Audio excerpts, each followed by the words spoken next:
All right. So coming up this Saturday, they kind of changed that up. All the pay-per-views used to be on Sundays, but now they're on Saturdays, which is great. Coming up this Saturday is the WWE. I won't say WWF, kind of an old school fan, but the Royal Rumble is this Saturday. It's going to be very, very interesting.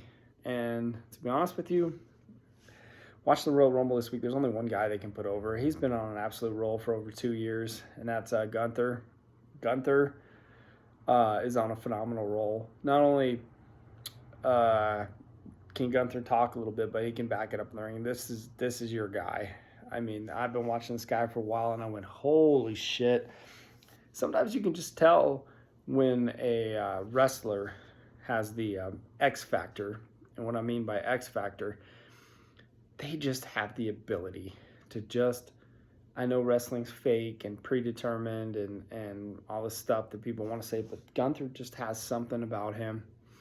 Well, I'm not really sure there's anybody that could beat him. Legit. I mean, this guy is phenomenal. I mean, that cardiovascular with this guy, the move set, just ability to take a beating and just find a way to win matches. I mean, there's been a few guys like through the years that just win, and Gunther is just a winner. So he's my pick for the Royal Rumble this week. But what I really want to talk about is the greatest Royal Rumble match for me was, and I think this is going to be a lot of people's favorite, was the 1992 Royal Rumble when Ric Flair won it. The funny thing for me when I saw this match for the first time, and the 92 Royal Rumble was for the WWF title. The funny thing for me is, at this point in 92, I had watched Ric Flair on the other wrestling show, which was WCW, NWA. I had watched him for years before he even came to the WWF, and I knew how good he was. I mean, I watched the First Clash of Champions when he fought Sting in Greensboro in '88, and I just wanted Sting to win that match so bad, and Sting didn't. I mean, Sting put him down in the Scorpion Deathlock for the last 45 seconds, and Flair never gave up. I mean, I watched Flair in the late 80s. That's when I started watching, about 87, 88. And I watched Flair, and I knew how good he was going into the 92 Royal Rumble. And then when I knew he was in the 92 Royal Rumble, I went, uh-oh. I don't know. He really proved to the world that day how good Ric Flair was. And the 92 Royal Rumble, just star-studded with Hall of Famers.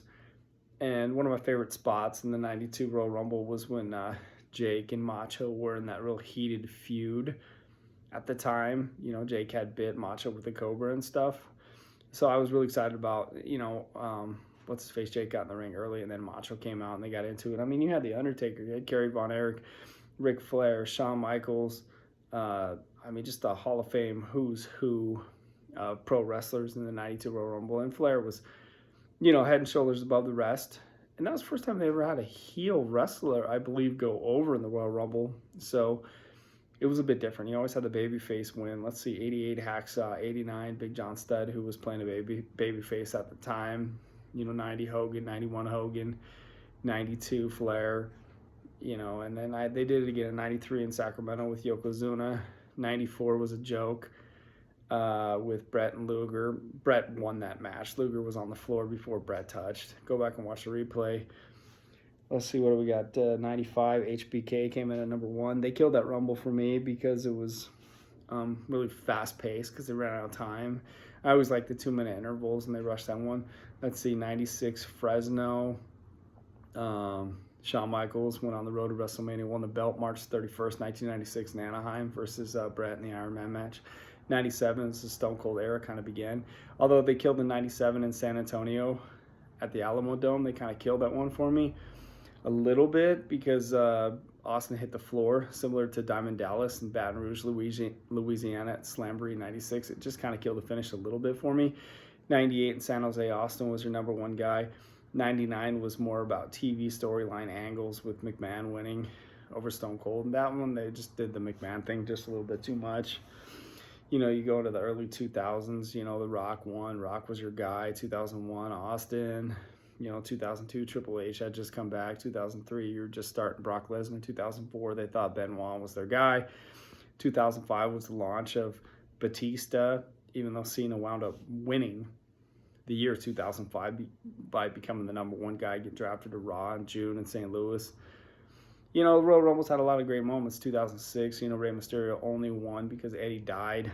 You know, 2007 was the right call. It was in San Antonio. You know, it made sense to have Undertaker win. You know, 2008. Oh, Jim's getting stumped here on 2000. Oh, yeah, Cena came back in New York. 2009, Randy Orton. 2010. I believe Cena won. And then it gets a little blurry for me. But I have early Royal Rumble moment. Sheamus won one time.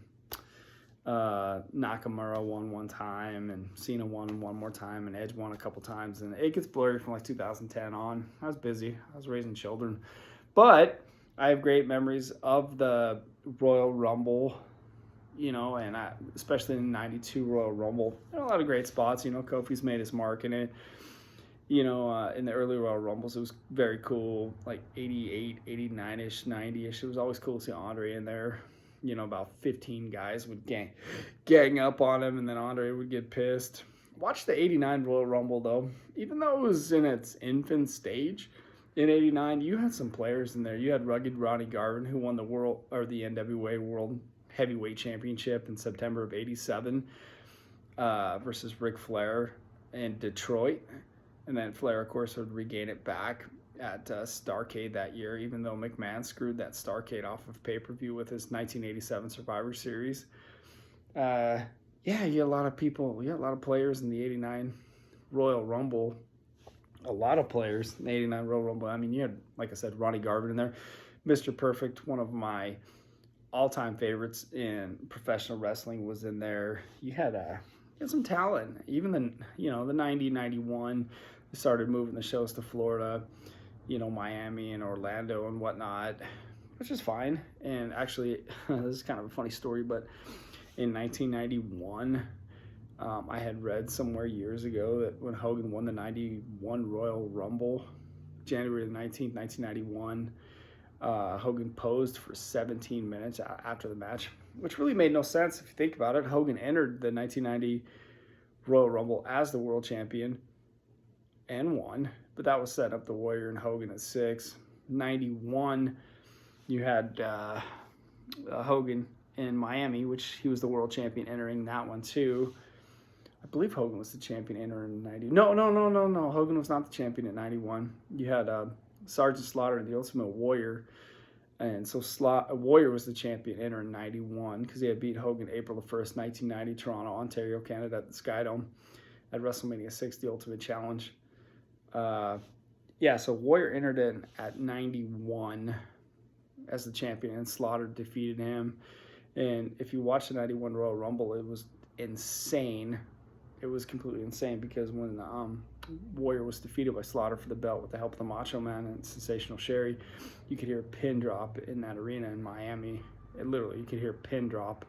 If you remember that match specifically at the Rumble that year, Savage had interfered a few times, and he took the scepter and he cracked the Warrior on the head with it and knocked his ass out. Apparently, from what I read about that, they actually had to remove the glass from Warrior's head after that match because Macho hit him so hard with the scepter. You know what's crazy about it? Inside story on that, Macho and Warrior were actually really good friends. If you go back and you watch some of the Warrior's late shoot interviews, you can hear him and the Macho Man, or how highly the Warrior speaks of the Macho Man. They were good friends. They were talking about their retirement match at WrestleMania 7, March the 24th, 1991, LA Sports Arena. Warrior was talking about that match. He said him and Macho were backstage and they had like 10 cups of coffee. And I believe it because both those guys were high energy. One of the best spots in that WrestleMania 7 match was when Macho went up and he hit Warrior with the elbow 5 times. Warrior still got up. Nobody could believe it. Bobby Heenan and Gorilla were on commentary there on Figueroa at the Sports Arena. But yeah, it was good stuff. Royal Rumble, a lot of memories. I just gave you a 10-minute jabber session on, what's on my mind right now, as far as the Royal Rumble goes. But all in all, we'll recap this. Gunther goes over this week, and then we got a lot of great memories. 92 Royal Rumble, one of the best Rumbles of all time.